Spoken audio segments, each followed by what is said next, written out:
Bismillahirrahmanirrahim.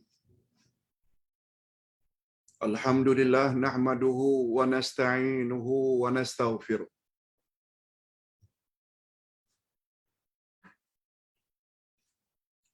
Wa na'udzu billahi min syururi anfusina wa min sayyiati a'malina.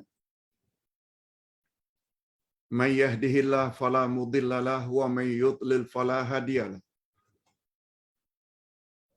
Asyhadu an la ilaha illallah wahdahu la syarika lah wa asyhadu anna Muhammadan abduhu wa rasuluh la nabiyya ba'dah. Allahumma salli wa sallim ala nabiyyina Muhammad wa ala alihi wa sahbihi ajma'in, amma ba'd. Hadirin dan hadirat serta para pemirsa yang saya hormati, Assalamualaikum warahmatullahi wabarakatuh.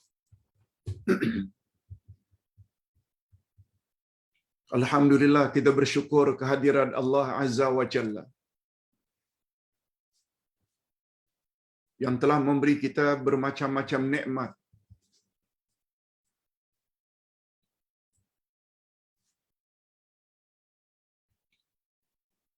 Lebih-lebih lagi nikmat hidayah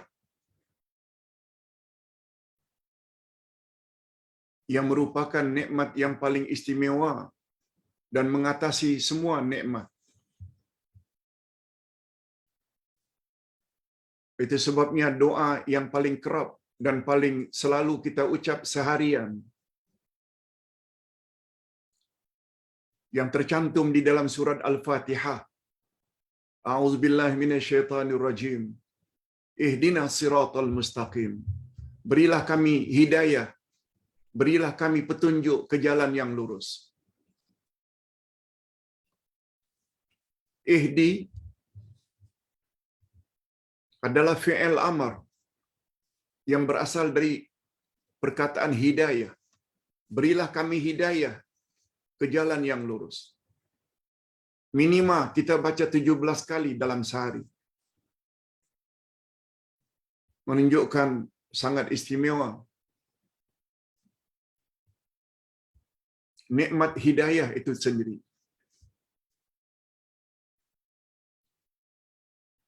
Supaya kita faham dan dapat menghargai keistimewaan hidayah, kita mesti faham apa makna hidayah. Sekedar terjemahan hidayah itu kepada petunjuk, itu baru terjemahan. Terjemahan harfiah. Apa makna terjemah maknawiyah? Apakah cakupan makna yang terdapat dalam hidayah? Selagi kita tidak memahami apa makna hidayah, sebagaimana Ustaz pernah sebut, dua kalimah syahadat, asyhadu an la ilaha illallah wa asyhadu anna Muhammadar Rasulullah,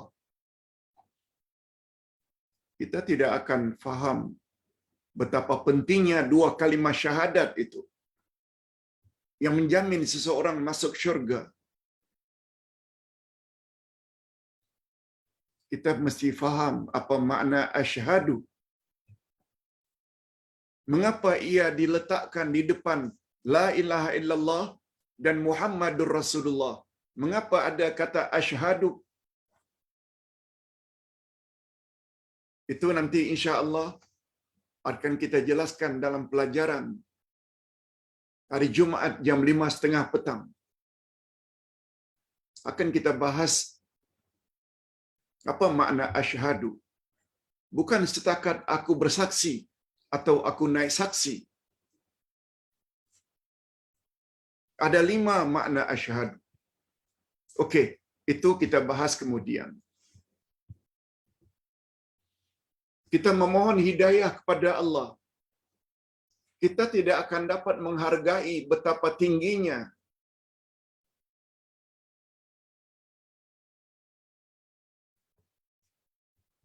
nilai hidayah kecuali bila kita faham makna hidayah. Nah, pemberi hidayah adalah Allah. Oleh sebab itu Allah menamakan dirinya dengan Al-Hadi, Maha Pemberi Hidayah atau yang memberi hidayah.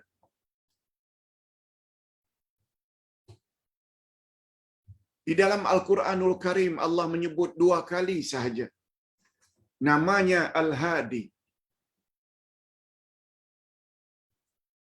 Pertama, firman Allah pada surat Al-Furqan ayat 31. A'udzubillahi minasyaitonirrajim. Wa kadzalika ja'alna likulli nabiyyin aduwwan minal mujrimin. Wa kafa bi rabbika hadiyan wa nasira. Dan seperti itulah telah kami adakan bagi tiap-tiap nabi musuh dari orang-orang yang berdosa. Yang memusuhi nabi, orang-orang yang berdosa, orang kafir, orang yang banyak buat maksiat, orang yang tidak dapat hidayah. Namrud yang paling utama di zaman Nabi Ibrahim, Fir'aun di zaman Nabi Musa dan Harun, Abu Jahal, Abu Lahab di zaman Nabi Muhammad sallallahu alaihi wasallam. Semua mereka adalah orang-orang yang tidak baik, memusuhi nabi. Lalu apa kata Allah? Dan cukuplah Tuhanmu menjadi pemberi petunjuk dan penolong. Hadian maknanya pemberi petunjuk. Itu pertama. Yang kedua, Allah sebut dalam surat Al-Hajj ayat 54. Wa inna Allaha lahadil ladzina amanu ila siratim mustaqim. Sesungguhnya Allah adalah pemberi petunjuk bagi orang-orang yang beriman kepada jalan yang lurus.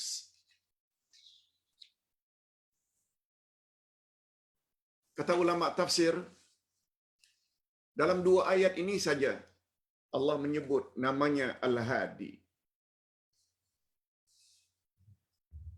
Sekarang kita berpindah kepada makna Al-Hadi. Makna Al-Hadi, Maha Pemberi Petunjuk. Dialah Allah yang memberi petunjuk dan bimbingan makhluknya kepada segala jalan yang boleh mendatangkan manfaat, boleh menghindarkan mereka dari bahaya. Itu makna Al-Hadi. Allah bukan saja membimbing kita supaya masuk syurga, Allah juga membimbing kita supaya terhindar dari api neraka. Kita langsung saja kepada kehebatan Al-Hadi. Apa dia kehebatan Al-Hadi, Pak Ustaz?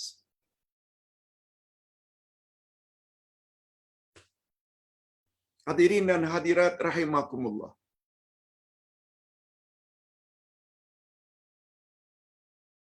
Izinkan Ustaz untuk menjelaskan secara bebas. Ustaz tertarik dengan pandangan atau pendapat Syekh Abdul Rahman bin Nasir As-Sa'di di dalam kitabnya Tafsir Kalamul Mannan. Apa kata beliau?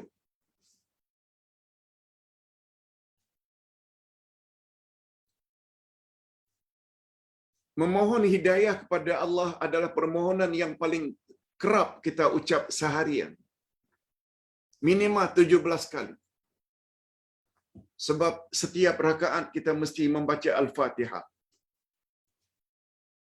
Nabi bersabda, La salata liman yaqra bi Fatihatil Kitab. Tidak sah salat orang yang tidak membaca surat Al-Fatihah.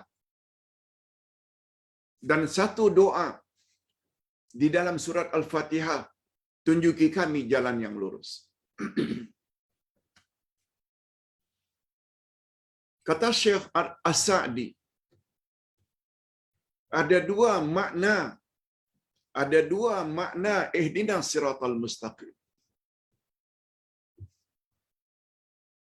Makna pertama ada sisipan ila di depan siratal mustaqim. Ila maknanya kepada. Sisipan yang kedua atau makna kedua dengan sisipan fi. Fi maknanya di dalam. Kita tidak bermaksud merubah ayat Quran ini. Tapi yang kita maksudkan penjelasan tentang makna ihdinas siratal mustaqim. Ayat tersebut tetap tak boleh berubah. Tapi dari sudut makna, kadang-kadang dia disisipi atau mendapat sisipan ila. Menjadi ihdina ila siratil mustaqim. Tunjuki kami ya Allah kepada jalan yang lurus. Kalau dengan sisipan ila siratul mustaqim, dia membawa makna ila dinil haq. Tunjuki kami ya Allah kepada agama yang benar, yaitu agama Islam. Ihdina ila siratul mustaqim dengan makna ihdina ila dinil haq atau ihdina ila dinil Islam. Tunjuki kami kepada agama yang benar, yaitu agama Islam. Okey. Itu makna pertama. Alhamdulillah. Syukur. Kita sudah jadi Muslim. Kita sudah jadi Muslimat. Alhamdulillah. Sudah makbul. Diterima doa kita itu.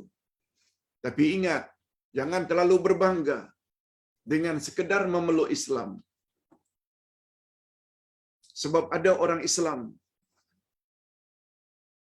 yang tidak makbul doa untuk makna yang kedua. Makna kedua dengan sisipan fi. Ihdina fis siratil mustaqim. Tunjuki kami ya Allah dalam jalan yang lurus. Tunjuki kami ya Allah di dalam kami beragama Islam dengan makna beri dorongan pada kami ya Allah agar dalam Islam kami melaksanakan segala titah perintah-Mu dan kami jauhi segala larangan-Mu. Kalau andai pun kami terlanjur melakukan maksiat, sama ada tidak buat suruhan atau langgar larangan, beri kami dorongan ya Allah untuk segera tobat dan minta ampun padamu.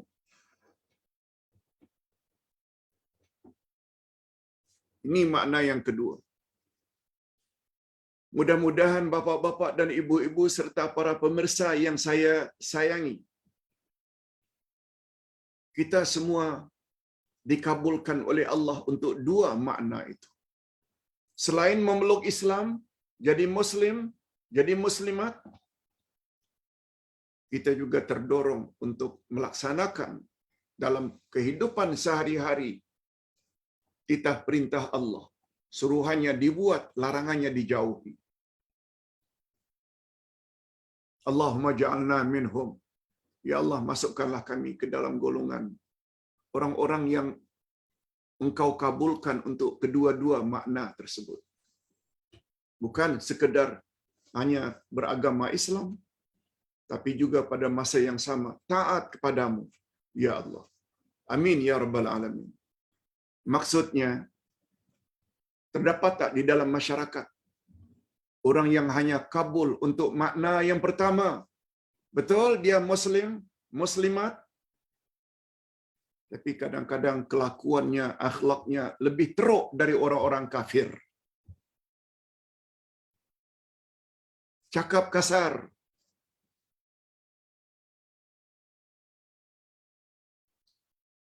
keluar rumah dedah aurat,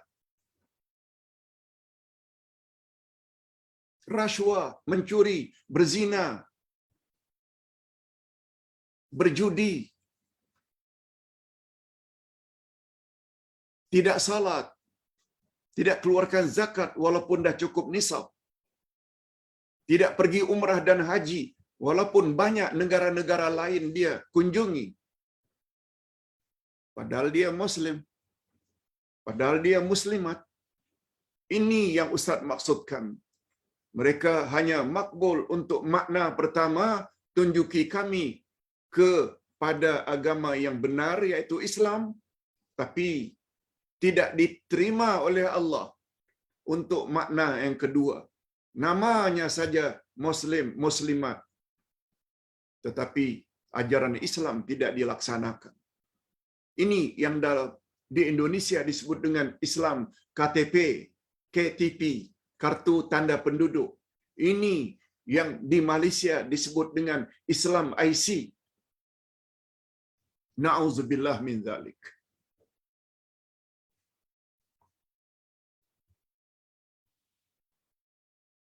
Timbul pertanyaan, Pak Ustaz, kita kan sekarang sudah dapat hidayah. Mengapa doa ini perlu diulang selalu? Ini satu perkara lagi yang sangat menarik. Faedah doa ada bermacam-macam.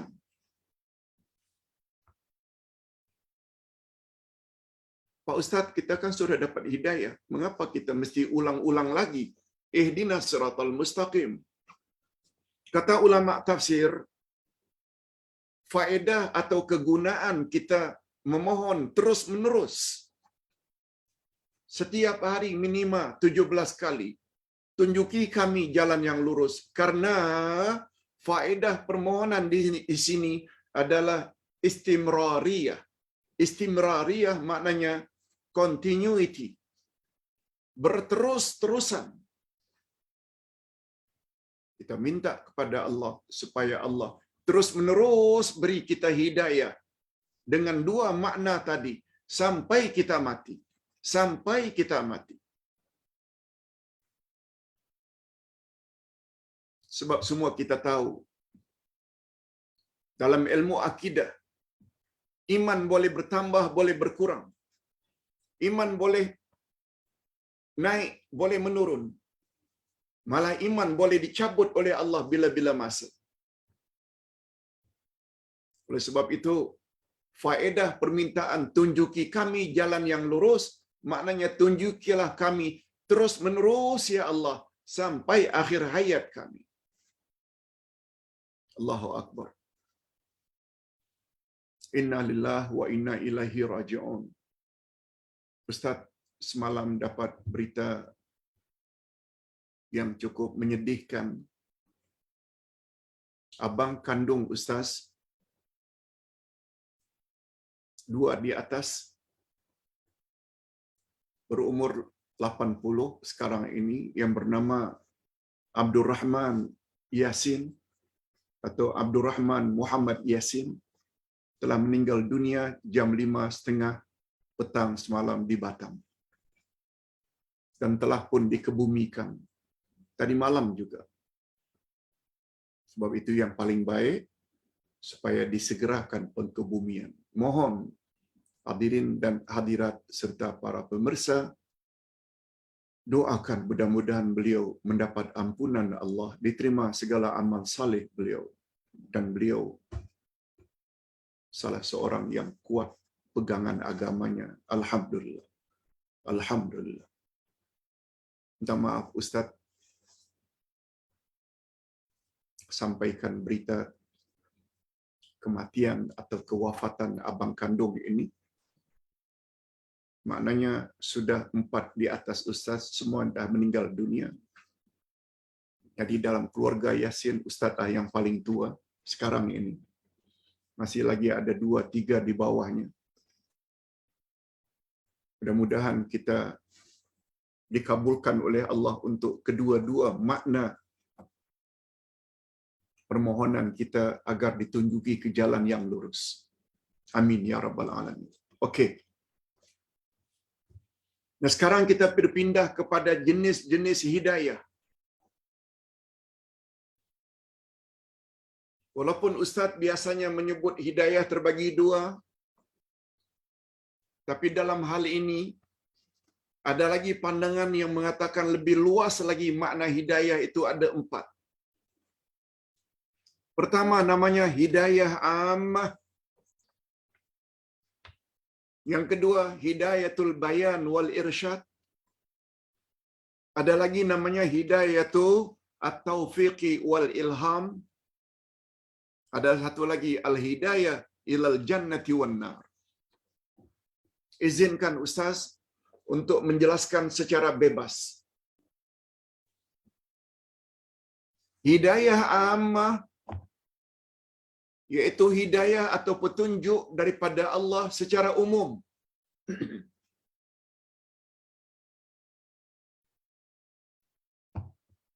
Bukan hanya untuk manusia, tapi juga untuk binatang, untuk makhluk hidup.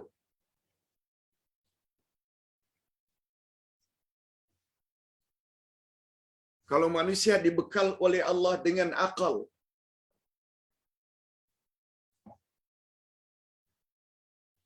Allah Subhanahu wa taala tetapkan tugas masing-masing anggota. Kaki untuk berjalan, itu termasuk hidayah ammah. Tangan untuk mengambil, lidah untuk berkata-kata. Ni anggota, setiap anggota manusia ada Allah berikan hidayah, namanya hidayah ammah, hidayah umum. Telinga Allah jadikan untuk mendengar, mata untuk melihat, akal untuk berfikir. Juga Allah beri hidayah ammah ini kepada binatang yang dipanggil dengan insting.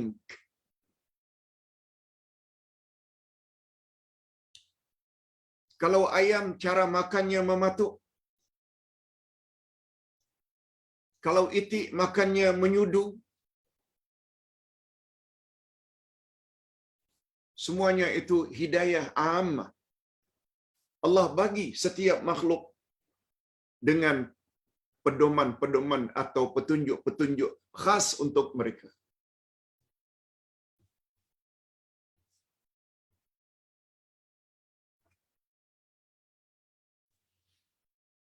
Oleh sebab itu Allah Subhanahu wa taala beri lidah.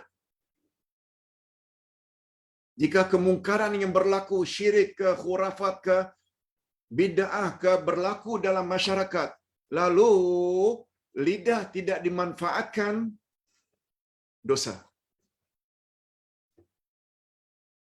Dosa. Sebab Allah dah sebut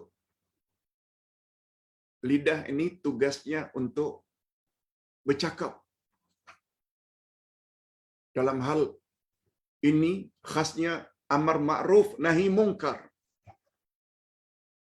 Nabi sallallahu alaihi wasallam bersabda, "Man ra'a minkum munkaran falyughayyir bi yadi aw bi lisani aw bi qalbi wa dzalika adhaful iman." Jika kamu melihat dengan matamu atau kamu dengar dengan telingamu atau kamu fikirkan perbuatan itu salah, mungkar, robah kemungkaran itu dengan tanganmu, maknanya dengan kuasamu, dengan power yang ada padamu. Tidak mampu karena awak tidak ada power, hendaklah kamu robah dengan lidahmu. Nasihati, dakwah. Jika tak mampu merubah dengan lidahmu, maka nafikan, ingkari kemungkaran itu dengan hatimu. Dan cara yang terakhir itu selemah-lemah iman. Semua anggota diberi oleh Allah hidayah yang dipanggil dengan hidayah ammah. Nah, yang ini nih itu milik Allah, bukan milik kita. Allah saja yang bagi.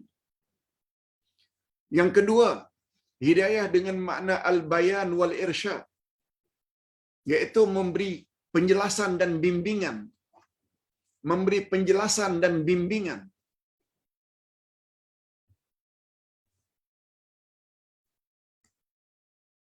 Seperti Ustaz sekarang ini memberi penjelasan, baca ayat Quran, baca satu-satu tajuk atau topik, lalu Ustaz explain. Itu bayan, wal irsyad, bimbing. Cara salat itu hendaklah berdiri tegak. Kalau rukuk, hendaklah rata belakang ini. Bila i'tidal, berdiri tegak lagi. Kemudian sujud di atas 7 anggota. Bimbing, itu namanya memberi hidayah. Nah, hidayah jenis kedua ini boleh dilakukan oleh manusia kepada manusia lain. Terutama para nabi dan rasul. Sebagaimana firman Allah pada ayat 3 dari surat Yasin.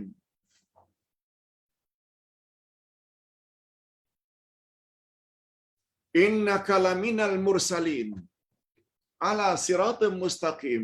Sesungguhnya engkau adalah salah seorang rasul yang diutus untuk memberi hidayah ke jalan yang lurus. Itu sebabnya ingin berada di atas jalan yang lurus, ikut saja sunnah Nabi. Sebab itu tugas Nabi. Nah, hidayah dengan makna yang kedua, penjelasan dan bimbingan, bukan hanya Nabi. Para ulama, para pendakwah. Sebab Nabi bersabda, al-ulama'u warasatul anbiya. Ulama adalah penerus tugas Nabi. Cuma seseorang baru layak dikatakan penerus tugas Nabi bila dia menyampaikan ceramahnya, dakwahnya berpandukan Al-Quran dan Sunnah. Bukan cakap-cakap kosong. Orang tersebut tidak layak dikatakan sebagai penerus tugas Nabi. Apalagi menyebarkan syirik, khurafat, bid'ah yang bukan-bukan. No. Sebab tu hadirin dan hadirat dalam menuntut ilmu agama, pilih-pilih guru. Bukan guru yang apabila ditanya dalil lalu dimarahi. No, no. Sepatutnya mereka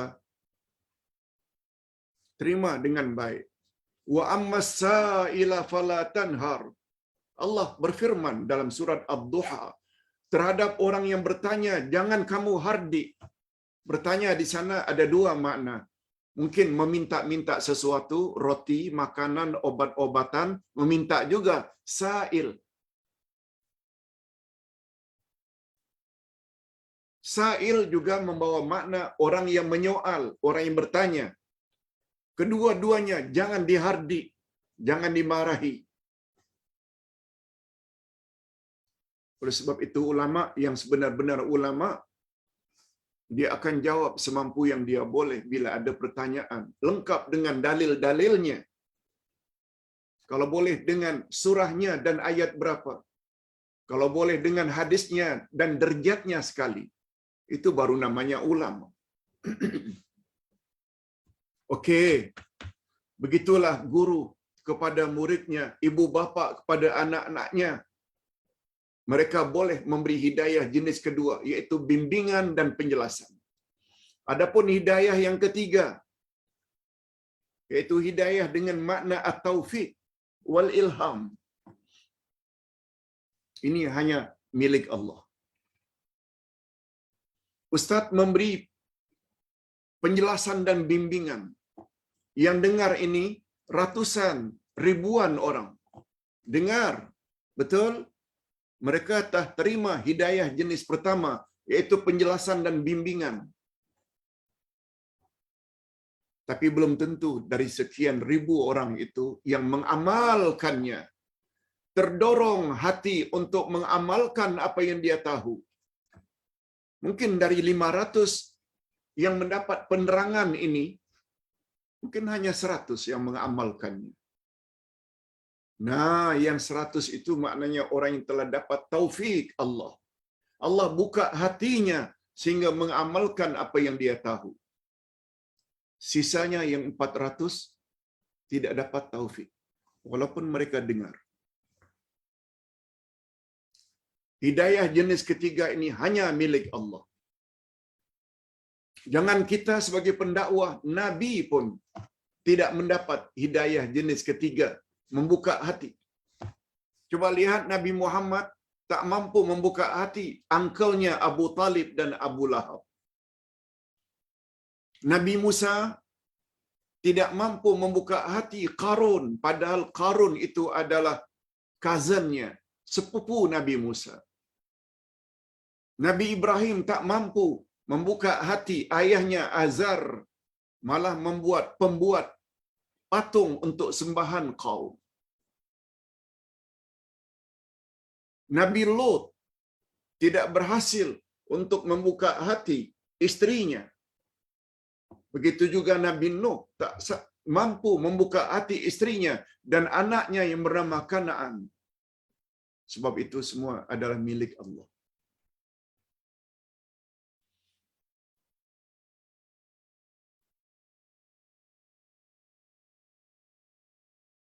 Dah yang terakhir, yang keempat. Hidayah memberi petunjuk manusia agar menuju ke syurga. Dan sebahagian manusia ditunjuki jalan ke neraka. Allah Subhanahu wa taala telah jelaskan syarat untuk masuk syurga kamu mesti mentauhidkan Allah. Mengakui Nabi Muhammad itu Rasulullah, khasnya bagi umat akhir zaman. Mengucap 2 kalimat syahadat. Orang kafir setelah Nabi Muhammad diangkat jadi rasul, jika tolak tidak layak masuk syurga. Syarat. Tidak cukup sekedar beriman kepada Allah. Andai kata pada masa yang sama mereka menolak Nabi Muhammad sallallahu alaihi wasallam, tak cukup. Itu sebabnya rukun Islam yang pertama mengucap 2 kalimat syahadat.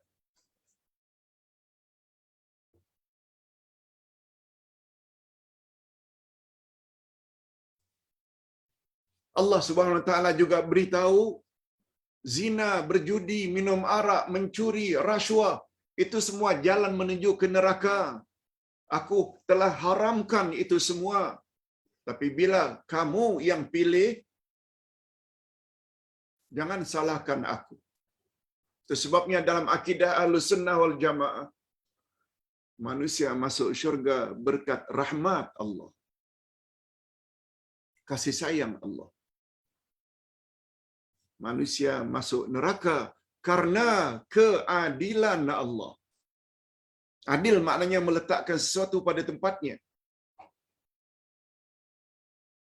Allah dah larang jangan berzina, berjudi, minum arak, rasuah, mencuri, durhaka pada mak bapak, memutuskan silaturahim. Itu semua boleh membawa ke neraka. Bertobatlah segera. Lalu enggan bertobat. Oleh sebab itu, kalau mereka dihumban dalam api neraka, jangan salahkan Allah.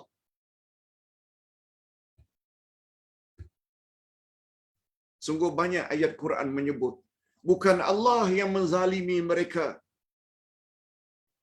tapi merekalah yang telah menzalimi diri mereka sendiri.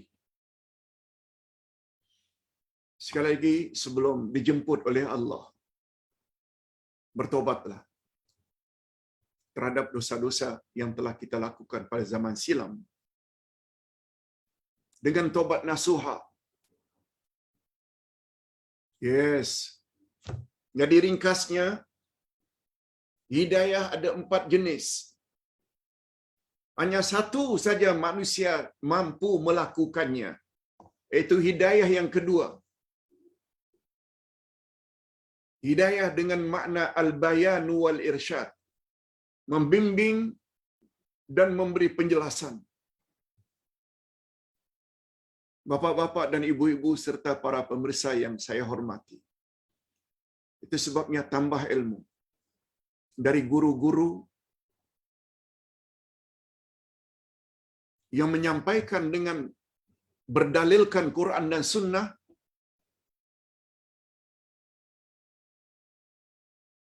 supaya kita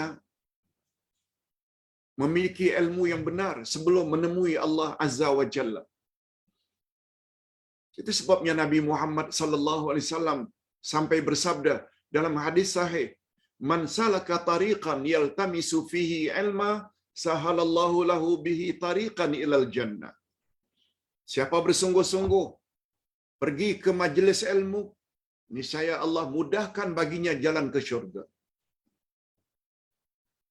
Mungkin ada yang tanya, "Pak Ustaz, bukankah yang melayakkan kita masuk syurga adalah iman dan amal saleh?" Sebab begitu yang Allah katakan, Allah firmankan dalam surat At-Tin, "Innal insana lafi khusrin." Maaf. "Laqad khalaqnal insana fi ahsani taqwim." Sesungguhnya kami telah jadikan manusia dalam bentuk yang paling cantik. Cantik. Sempurna kita umat manusia sebenarnya.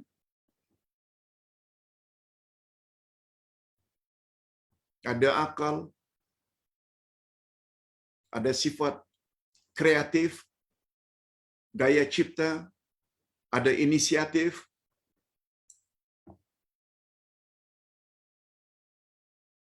Pandai bercakap, ada budaya, ada akhlak mulia. Begitu kata Allah. Sesungguhnya kami jadikan manusia dalam bentuk yang paling cantik.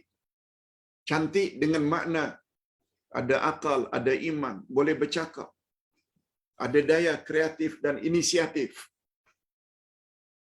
Lalu apa kata Allah? "Summa radadnahu asfala safilin." Kemudian manusia yang cantik itu kami akan humban di kerak neraka. "Illal ladzina amanu wa amilus salihat." Kecuali orang yang ada iman dan amal saleh. Bukankah ayat itu menunjukkan jalan menuju syurga adalah iman dan amal saleh? Mengapa hadis itu mengatakan siapa yang rajin ke majlis ilmu, Allah permudahkan baginya jalan ke syurga? Tak bercanggah ke Pak Ustaz? Tidak. Penjelasannya mudah saja. Walaupun modal utama untuk masuk syurga adalah iman dan amal saleh. Betul. Tapi iman dan amal saleh tak ke mana kalau iman dan amal saleh itu tidak berpaksi kepada ilmu yang benar, yaitu Quran dan sunnah Nabi sallallahu alaihi wasallam. Bukan beramal asal beramal, bukan beriman asal beriman. Berapa banyak ayat yang mengatakan bahawa orang beriman yang masih campurkan dengan syirik, hancur musnah segala amalannya.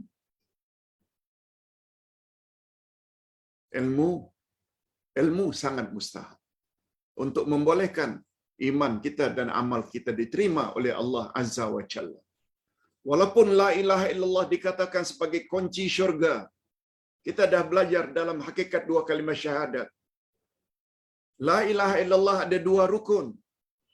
La ilaha illallah ada 7 syarat. La ilaha illallah ada 10 perkara yang boleh membatalkannya. Sudah tahu ke itu semua? Sebagaimana salat, bukan asal salat. Salat yang terima adalah salat yang memenuhi rukunnya, syaratnya, jaga perkara-perkara yang boleh membatalkan salat. Baru salat itu diterima. Begitu juga la ilaha illallah baru diterima bila memenuhi 2 rukunnya dan 7 syaratnya. Dan perkara-perkara yang membatalkan la ilaha illallah mesti dijauhi dalam hidup. Sila baca hakikat 2 kalimah syahadat. Yes. Hadirin dan hadirat rahimakumullah.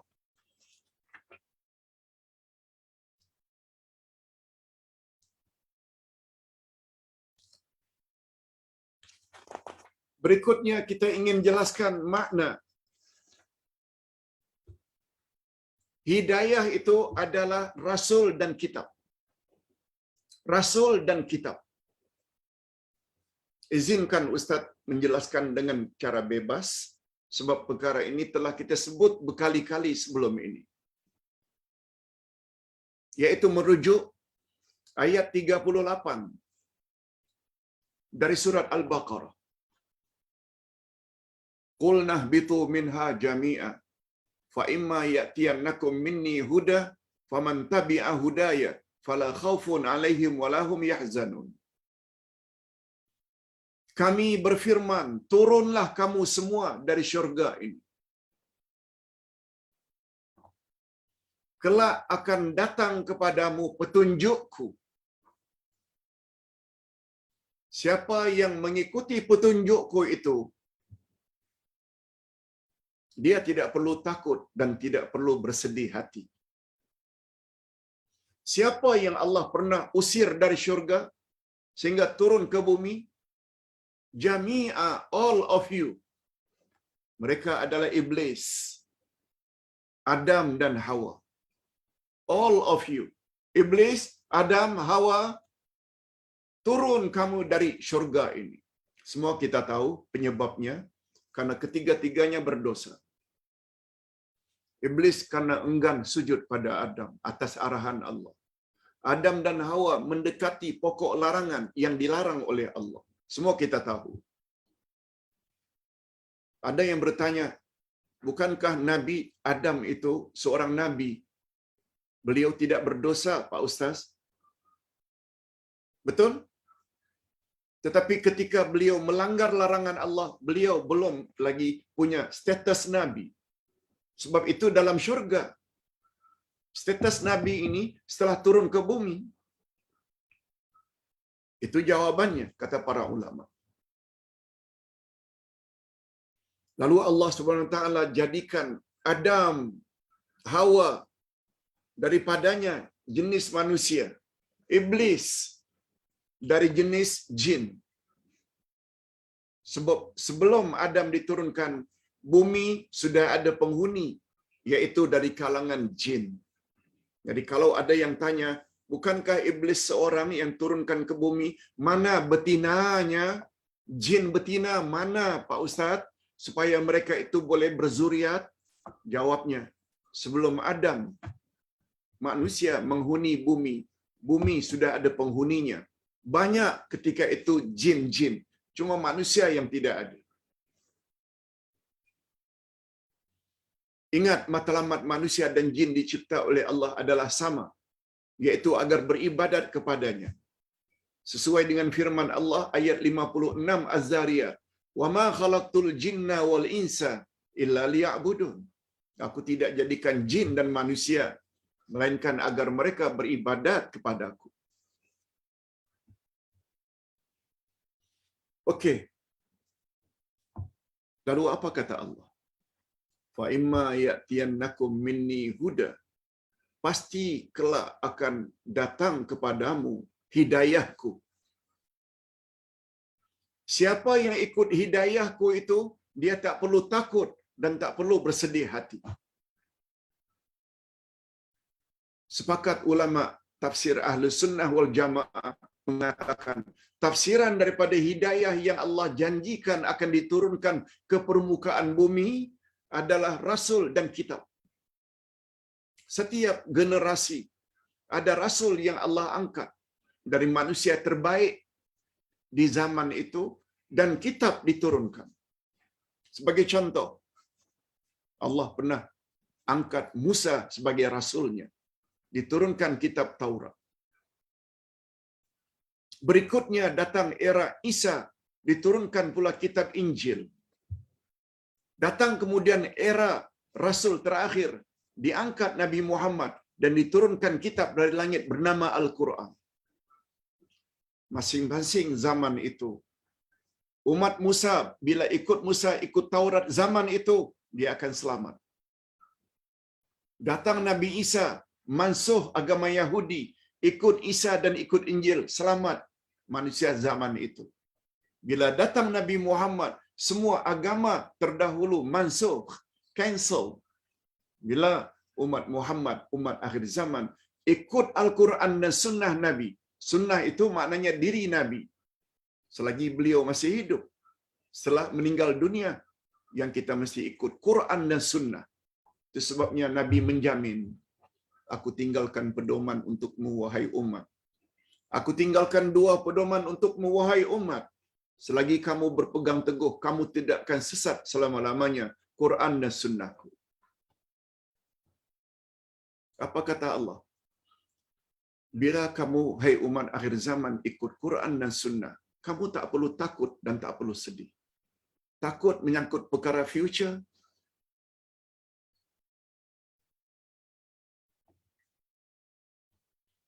sakaratul maut, pertanyaan mukar wa nakir, timbang menimbang amalan di padang mahsyar, meniti siratal mustaqim, tak payah takut. Itu tentang future. Jangan takut. Dan kamu tak perlu bersedih hati. Dah dalam kubur nanti susah jawab, baru mengenang, ya Allah, mengapalah dulu tidak ikut ya kelas online? Mengapa ya tak tambah ilmu? Sedih mengenang masa silam. Itu sebabnya Ustaz pribadi begitu dapat berita semalam abang kandung meninggal dunia. Sedih, itu sudah naluri, sedihlah. Beliau ada isteri, beliau ada anak. Tapi yang mengurangi sedih, Ustaz, beliau orang yang kuat beragama. Bantu kerja-kerja Islam. Bina masjid. Masya Allah. Itu yang membuat hati ini menjadi tenteram, reda dengan ketentuan ilahi, karena abang Ustaz meninggal dunia semalam jam 5:30 petang di Batam, orang yang memang taat. Kita tidak menjamin beliau mesti begini dan begitu, tetapi dari penglihatan kasar kita cukup berbangga dengan sikap beliau semasa hayatnya. Tugas kita hanya berdoa. Ya Allah, jadikanlah kuburannya bagaikan taman-taman syurga. Jangan kau jadikan kuburannya sebagai kawah-kawah api neraka. Ampunkanlah segala dosanya, terimalah segala amal salehnya. Birahmatika ya arhamar rahimin. Itu penjelasan tentang ayat 38 dari surat Al-Baqarah. Nah, sekarang bahagian yang terakhir.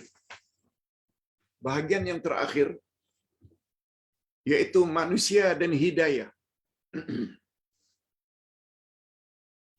Bapak-bapak dan ibu-ibu, setelah mendapat penerangan tentang 3 jenis manusia, bila dikaitkan dengan hidayah, bolehlah kita fikir-fikirkan yang kita ini termasuk yang mana satu.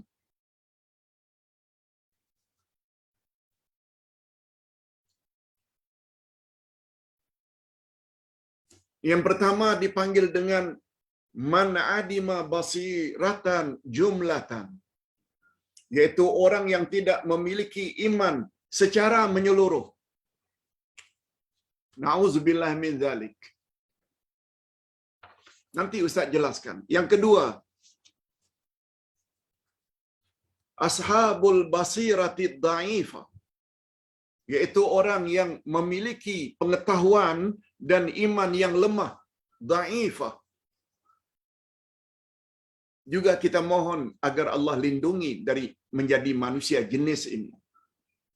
Nah, yang ketiga, ini yang kita harap-harapkan, yaitu ulul albabi wahum khulasatul wujud. Inilah manusia pilihan dan merekalah ulul albab. Sebagaimana yang Ustaz jelaskan tadi di dalam tausiah untuk para tahfiz atau hufaz di Batam, jam 9.30 hingga 9.55 tadi, sekitar 25 minit, Minta maaf Ustaz, agak lewat memaklumkan karena mendapat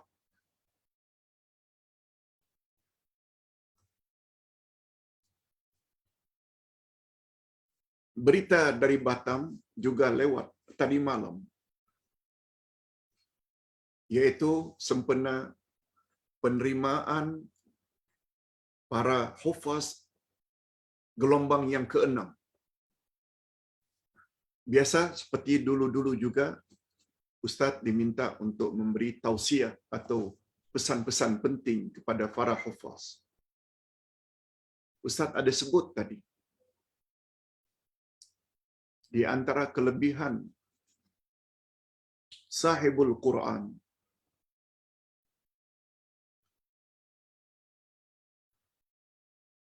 mereka orang yang banyak membaca Al-Quran,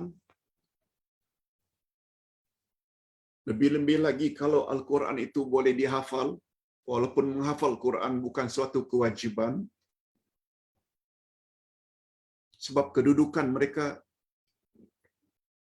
ketinggian kedudukan mereka dalam syurga sesuai dengan banyak sedikitnya bacaan Quran atau hafalan Quran mereka ketika di dunia. Hadirin dan hadirat rahimakumullah. Jadi 3 jenis manusia tadi, kita mohon dilindungi oleh Allah dari 2 golongan yang pertama, dan kita mohon agar Allah masukkan kita ke dalam golongan yang ketiga. Apa dia golongan yang pertama, Pak Ustaz? Bila dikaitkan antara manusia dengan hidayah, mereka dipanggil dengan man adima basiratan jumlatan. Orang yang sama sekali tidak mendapat atau tidak memiliki iman atau hidayah secara menyeluruh. Apa penjelasannya, Pak Ustaz? Golongan ini tidak ada yang mereka lihat kecuali kegelapan belaka. Gelap belaka di depan mereka. Mereka tak nampak cahaya. Mereka tidak dapat melihat rahmat Allah dan kehidupan yang kekal abadi. Mereka tak fikir akhirat. Yang mereka fikir dunia, dunia, dunia, dunia. Sebagaimana sikap orang kafir.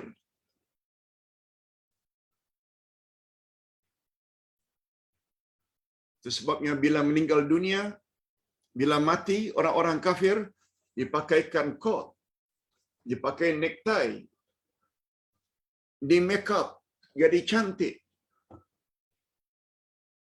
Dalam Islam tidak begitu. Kemuliaan seseorang itu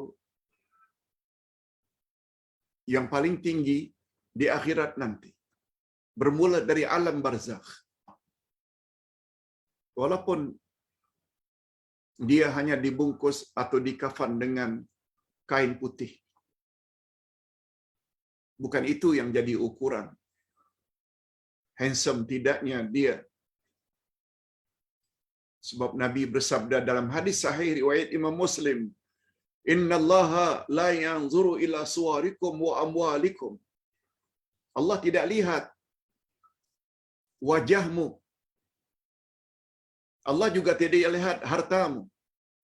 Walakinallaha yanzuru ila qulubikum wa a'malikum.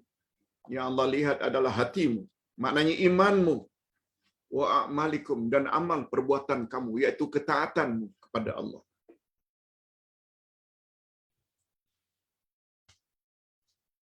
Tetapi orang yang tidak ada iman secara menyeluruh ini, dalam hidupnya dia hanya lihat gelap saja.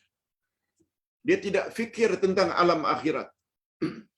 Insan jenis ini adalah golongan yang tidak mau menerima hidayah yang telah Allah turunkan. Tadi kita baru sebut. Setelah Adam, Hawa dan Iblis diusir dari syurga turun ke bumi, Allah turunkan hidayahnya. Siapa ikut hidayah, mereka tak perlu takut menghadapi masa depannya. Mereka juga tidak perlu bersedih hati Apa makna hidayah tadi? Menurut tafsir Ahli Sunnah wal Jamaah, hidayah itu dengan maksud Rasul dan kitab. Dan untuk kita umat akhir zaman adalah Al-Quran dan Sunnah Nabi sallallahu alaihi wasallam. Orang yang tidak dapat hidayah, justru mereka hina Quran, mereka hina Nabi, mereka perlekeh Nabi Muhammad sallallahu alaihi wasallam. Mudah-mudahan kita tidak termasuk golongan itu. Amin ya rabbal alamin.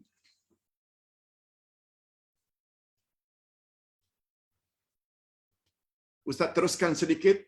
Padahal hidayah diturunkan ke atas muka bumi, yakni pengutusan para rasul dan penurunan kitab demi kitab ke atas muka bumi, bukanlah sekedar ilmu pengetahuan, tetapi sebagai hujah ke atas mereka agar ada alasan bagi Allah untuk menyiksa mereka kelak pada hari kiamat. Karena apa? Menolak Rasul, menolak Al-Quran. Ada alasan bagi Allah untuk menyiksa mereka. Berbeza dengan kita. Quran akan tolong kita. Nabi Muhammad sallallahu alaihi wasallam akan tolong kita.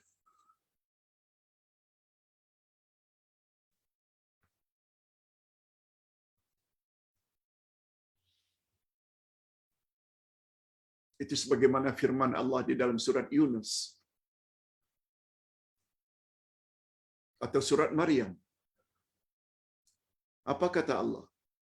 Qul bi fadlillahi wa bi rahmatihi wa bidzalika falyafrahu huwa khairum mimma yajma'un. Sampaikan hai Muhammad kepada umatmu dengan kelebihan Al-Quran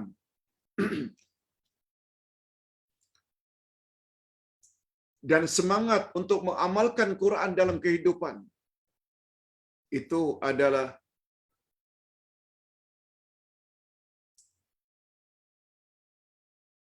dengan itu hendaklah kamu bergembira. Happy dengan memiliki Quran, kecenderungan untuk memahami dan mengamalkannya, kita perlu happy. Lalu apa kata Allah? Huwa khairum mimma yajma'un. Quran yang kamu jadikan pedoman hidupmu itu adalah lebih baik dari apa saja yang kamu himpunkan. Manusia kan suka himpun rumah, kereta, kebun, anak, istri, dan lain-lain. Tak. Memiliki Quran, jadikan dia pedoman dalam hidup, itu adalah better. Huwa khairun. Better daripada apa yang mereka himpunkan. Bila ditanya mengapa, istri, anak, kebun, rumah, kereta, semuanya ditinggalkan. Nanti yang akan menolong kita dalam alam barzakh adalah Quran yang kita amalkan. Belum lagi di akhirat, ketinggian seseorang sangat tergantung sampai di mana dia telah jadikan Quran sebagai paduan dalam hidupnya. Mudah-mudahan kita termasuk dalam golongan ini. Bukan golongan yang pertama tadi. Hina Rasul, hina Al-Quran. Dalam hidup ini gelap, tak fikir alam akhirat. Nah,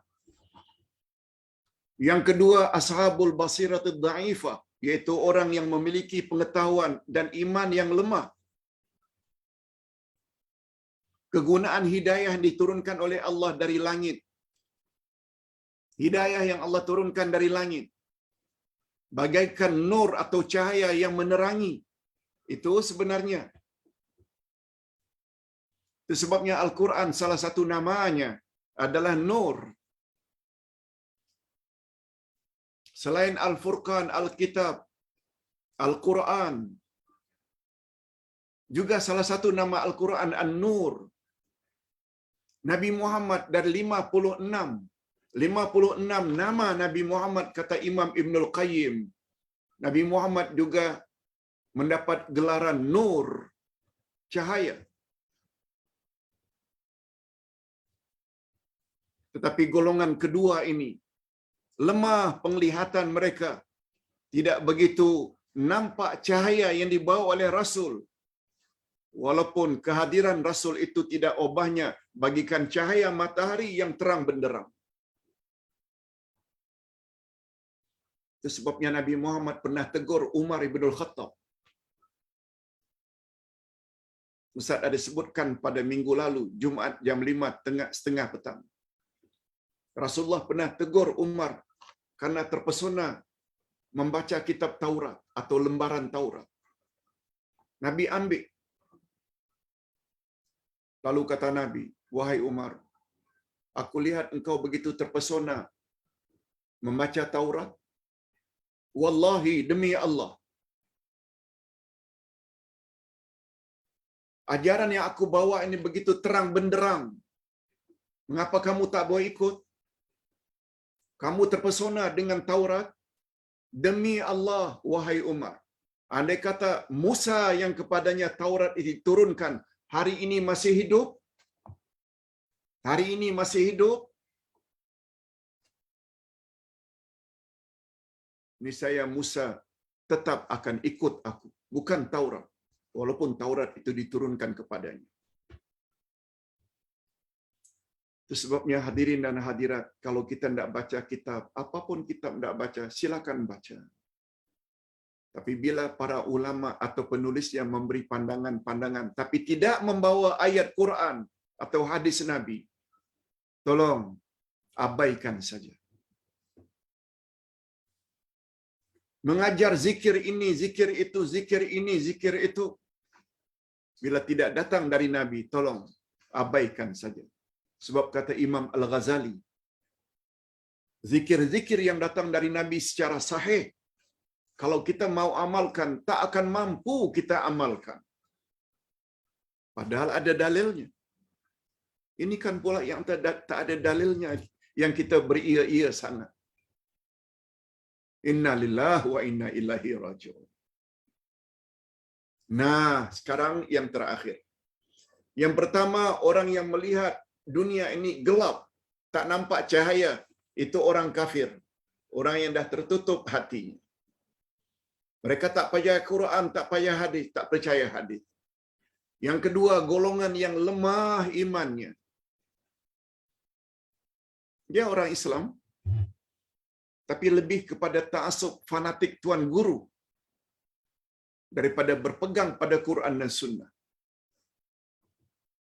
Lemah imannya. Nah, yang terakhir, golongan ulul albab. Wa huwa khulasatul wujud. Golongan ini pula adalah golongan pilihan Allah dan manusia paling istimewa dari kalangan anak cucu Adam. Allahumma ja'alna minhum. Allahumma ja'alna min ulil albab. Wa khulasatul wujud. Ya Allah, jadikanlah kami dalam golongan yang terakhir ini. Yaitu manusia yang menjadi pilihan-Mu, ya Allah. Inilah golongan yang dapat melihat betapa hebatnya cahaya hidayah yang telah Allah turunkan di atas muka bumi sehingga sampai ke peringkat yakin. Yakin. Ayat Quran cakap, hadis Nabi yang sahih yang cakap, mereka dapat menyaksikan betapa ihsan atau kebaikan Allah dan kesempurnaannya, sehingga apapun perkara yang diajukan kepada mereka yang bercanggah dengan hidayah Allah, maka serta mereka akan menolaknya. Selagi pandangan itu tidak ada dalil dari Quran dan Sunnah, mereka akan tolak. Malahan mereka melihat perkara tersebut bagaikan malam yang gelap gulita. Sebagaimana teguran Nabi tadi kepada Umar ibn Khattab. Mereka inilah yang dipanggil dengan ulul albab. Hadirin dan hadirat rahimakumullah. Oleh sebab itu, kita umat Islam yang belajar nama Allah Al-Hadi.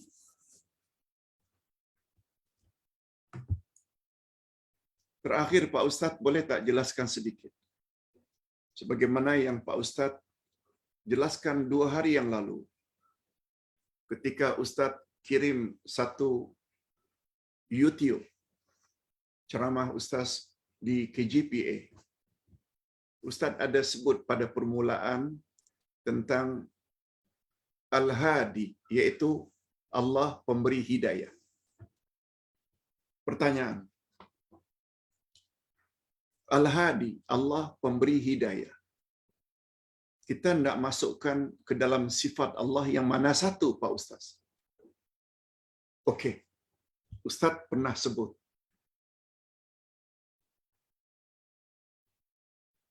Sifat Allah pada garis besarnya terbagi dua. Sifat kesempurnaan dan Allah menafikan sifat kekurangan. Sifat kesempurnaan ini namanya subutiyah. Allah menafikan kekurangan namanya salbiyah. Yes. Itu dulu. Kita tinggalkan salbiyah. Kita ambil subutiyah. Oh, contoh dulu. Allahu la ilaha illa huwal hayyul qayyum. Allah Maha hidup, mengurus makhluk terus-menerus. Itu subutiyah. La ta'khuzuhu sinatun wala naum. Allah tidak ngantuk dan tidak tidur. Ini salbiyah. Subutiyah pula terbagi dua. Subutiyah zatiyah, sifat kesempurnaan senantiasa ada pada zat Allah, tidak pernah renggang. Allah Maha hidup dan tidak memerlukan kehendak. Hidup Allah terus-menerus. Al-ilmu, pengetahuan Allah terus-menerus. Itu namanya subutiyah zatiyah. Sifat tersebut dengan zat Allah tak pisah langsung. Ada satu lagi subutiyah fi'liyah, yaitu sifat kesempurnaan Allah berdasarkan kehendak Allah. Ar-Razzaq, pemberi rezeki. Allah beri rezeki kepada siapa yang Dia kehendaki. Sifat kesempurnaan. Mencipta. Memang sifat kesempurnaan mampu mencipta apa saja, tapi Allah mencipta sesuai dengan kehendaknya, maka Dia dipanggil dengan subutiyah fi'liyah. Nah, Pak Ustaz, Al-Hadi termasuk subutiyah atau salbiyah? Jawabnya subutiyah, yes. Subutiyah yang mana satu, Pak Ustaz? Subutiyah zatiyah atau fi'liyah? Dia termasuk subutiyah fi'liyah. Allah beri hidayah kepada siapa yang Dia kehendaki, dan Allah tidak beri hidayah kepada siapa yang Dia kehendaki. Dengan kata lain, Allah beri hidayah siapa yang Dia kehendaki, mudah-mudahan kita termasuk golongan ini, dan Allah sesatkan siapa yang Dia kehendaki. Lawan dari hidayah, sesat.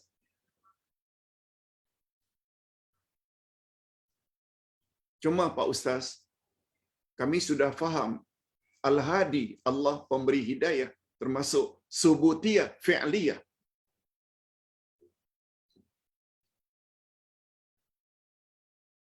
Apakah hidayah yang Allah bagi itu ada kaitannya dengan usaha manusia? Usaha manusia? Yes. Ini yang Ustaz lama tidak ulang. Ar-Razzaq, Ustaz buat contoh lain dulu. Allah Maha pemberi rezeki. Betul tak Allah beri rezeki kepada siapa yang Dia kehendaki? Allah sempitkan rezeki siapa yang Dia kehendaki? Yes. Namun demikian, kita tidak boleh menunggu rezeki itu turun walaupun atas kehendak Allah. Perlu tak kita perlu berusaha tak? Menuntut ilmu perlu berusaha tak? Perlu usaha. Maka subutiyah fi'liyah, memberi rezeki, memberi ilmu, dia ada kaitannya dengan usaha manusia. Iaitu, dia dipanggil subutiyah fi'liyah ikhtiyariyah. Ikhtiar. Kita perlu ikhtiar, berusaha untuk cari rezeki. Kita perlu berusaha untuk cari ilmu. Seperti itu jugalah Al-Hadi, Allah pemberi hidayah. Dia termasuk subutiyah. Yes, subutiyah fi'liyah atas kehendak Allah. Siapa yang Allah kehendaki untuk memberi hidayah, tapi jangan lupa dia ada kaitannya dengan usaha manusia. Itu sebabnya Al-Hadi dia dipanggil subutiyah fi'liyah ikhtiyariyah. Maknanya hidayah mesti dijemput. Hidayah mesti dicari. Itu sebabnya Allah berfirman pada penghujung surat Al-Ankabut. Apa kata Allah? Walladzina jahadu fina lanahdiyannahum subulana wa innallaha lama'al muhsinin. Dan orang-orang yang bersungguh-sungguh untuk mencari keredaan Allah, bersungguh-sungguh mencari keredaan Allah, lanahdiyannahum subulana, niscaya kami akan tunjuki mereka jalan-jalan kami itu. Ayat ini memberi isyarat hidayah yang Allah bagi kepada orang yang mencari keredaan ada kaitan tak dengan kesungguhan orang tersebut mencari? Yes. Bukan duduk diam saja, tidur saja. Ada kelas online pun tak mau ikut. Jangan haraplah. Tapi insya-Allah sesuai dengan janji Allah dalam ayat ini, siapa sungguh-sungguh dia akan dapat hidayah yang Allah janjikan itu. Pepatah Arab menyebut manjadda wajad. Siapa bersungguh-sungguh dia mendapat. Mudah-mudahan apa yang kita sampaikan pada pagi ini, malah siapa yang sempat tadi mengikuti kelas lebih kurang setengah jam ceramah tentang kelebihan orang-orang yang mempelajari Al-Quran, ada jugalah manfaatnya. Kita doa kepada Allah. Mohon maaf, hari ini Ustaz belum bersedia menjawab pertanyaan sebab agak sibuk sedikit sehingga tidak sempat membuat persiapan. Apalagi semalam dapat berita abang kandung meninggal dunia. Kemudian pula pada masa yang sama minta tausiah pagi tadi untuk para hufaz di Batam. Ustaz tangguhkan menjawab soalan esok insya-Allah. Dan Ustaz harap dalam doa nanti tolong aminkan. Ustaz akan masukkan juga doa untuk Allah yarham abang Ustaz Abdul Rahman Muhammad Yasin. Allah yarham. Alhamdulillahirabbil alamin. Wassalatu wassalamu ala asyrafil anbiya'i wal mursalin wa ala alihi wa sahbihi ajma'in. Rabbana ighfir lana dzunubana wa liwalidina warhamhum kama rabbawna shighara. Rabbana hab lana min azwajina wa dhurriyyatina qurrata a'yun waj'alna lil muttaqina imama. Ya Allah, ya Tuhan kami, ampunkanlah dosa kami dan dosa kedua ibu bapa kami.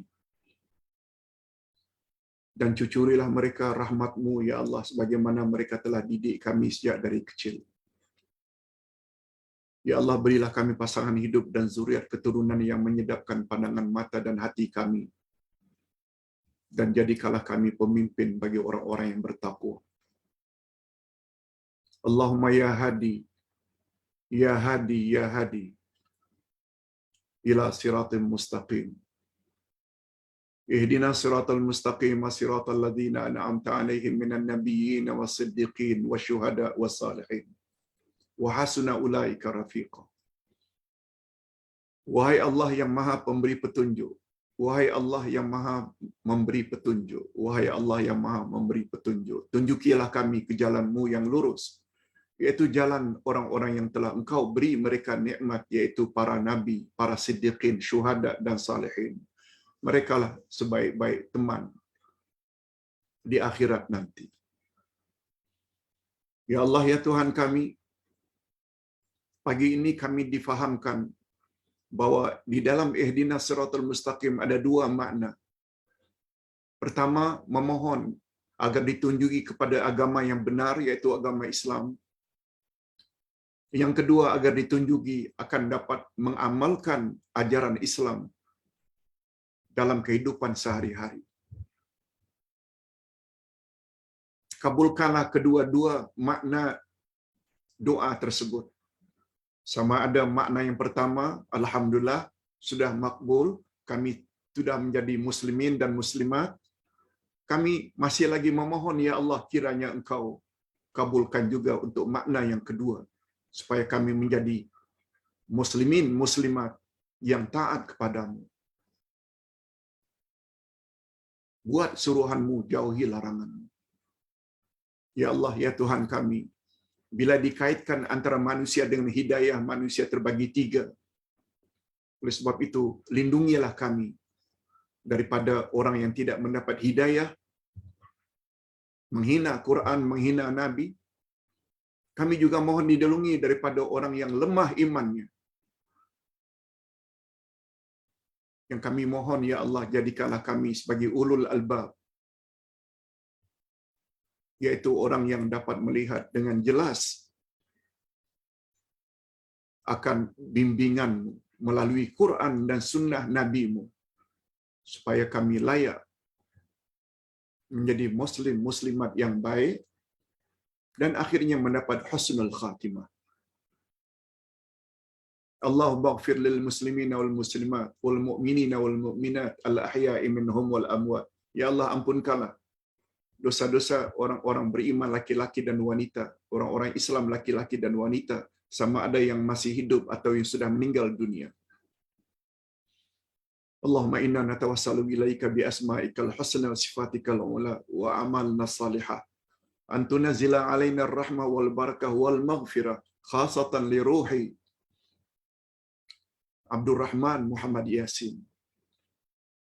Allahumma ighfir lahu warhamhu wa'afihi wa'fu anhu wa akrim nuzulahu wa wasi' madkhalahu wa adkhilhul jannah wa qihi min azabil qabri wa azabin nar. Ya Allah, kami bertawasul kepadamu melalui nama-namamu yang mulia dan sifat-sifatmu yang maha tinggi, dan amal-amal saleh yang telah kami lakukan, seperti bacaan kami ayat-ayat Qur'aniyah dan kehadiran kami dalam majlis yang penuh berkat ini. Kiranya Engkau limpahkanlah kepada kami semua rahmat-Mu, berkat-Mu, ampunan-Mu, khasnya untuk roh Abdurrahman Muhammad Yasin yang meninggal dunia semalam di Batam jam 5:30 petang waktu Indonesia. Ampunkanlah segala dosanya, terimalah segala amal salehnya, luaskanlah tempat persinggahannya, gantikanlah untuknya keluarga yang lebih baik daripada sebelumnya, gantikanlah untuknya pasangan yang lebih baik daripada pasangan sebelumnya, gantikanlah untuknya rumah yang lebih baik pada rumah sebelumnya. Masukkanlah Abdurrahman Muhammad Yasin ke dalam syurga dan hindarkan beliau dari azab kubur dan azab api neraka. Allahumma ja'al qabrahu hufrat, Allahumma ja'al qabrahu rawdatan min riyadil jannah wa la taj'al qabrahu hufratan min hufarin niran. Ya Allah, jadikanlah kuburannya bagaikan taman-taman syurga, dan janganlah Engkau jadikan kuburannya bagaikan kawah-kawah api neraka. Na'udzubillah min dzalik. Wa sallallahu ala nabiyyina Muhammad wa ala alihi wa sahbihi ajma'in. Subhana rabbika rabbil izzati amma yasifun. Wa salamun alal mursalin. Walhamdulillahi rabbil alamin. Subhanakallahumma wa bihamdik, asyhadu an la ilaha illa anta astaghfiruka wa atubu ilaik. Assalamualaikum warahmatullahi wabarakatuh. Terima kasih ibu-ibu